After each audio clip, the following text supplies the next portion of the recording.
என்னதான் அந்த கேக் செய்யும்போது அது மேலே பண்ணுற அந்த டெக்கரேஷன்லாம் பார்க்கும்போதோ இல்லை செய்யும்போதோ ஆசையாக இருக்கும், அழகாக இருக்கும். ஆனால் அது எந்த அளவுக்கு அது அழகாக இருக்கோ அந்த அளவுக்கு அது வேலைங்க.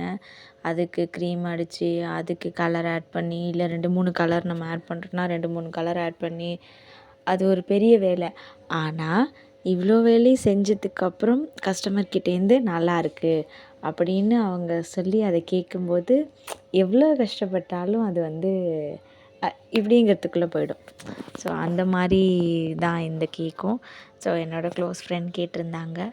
அவங்களுக்கு இது பண்ணி கொடுத்த பிறகு அவங்க டேஸ்ட் பண்ணிவிட்டு ரொம்ப நல்லா இருக்குன்னு சொல்லியிருந்தாங்க.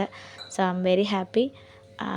ஸோ அந்த கஸ்டமருக்கு தான் ரொம்ப தேங்க்யூ சொல்லணும். ஸோ அவங்க என்னோடய சிஸ்டர் மாதிரி. So thank you. ஃபைனல் அவுட்புட் வந்து பார்க்க இப்படி தான் இருந்தது. நான் கார்னிஷிங்க்கு ஆல்மண்ட் எடுத்துட்டேன். Tata bye bye.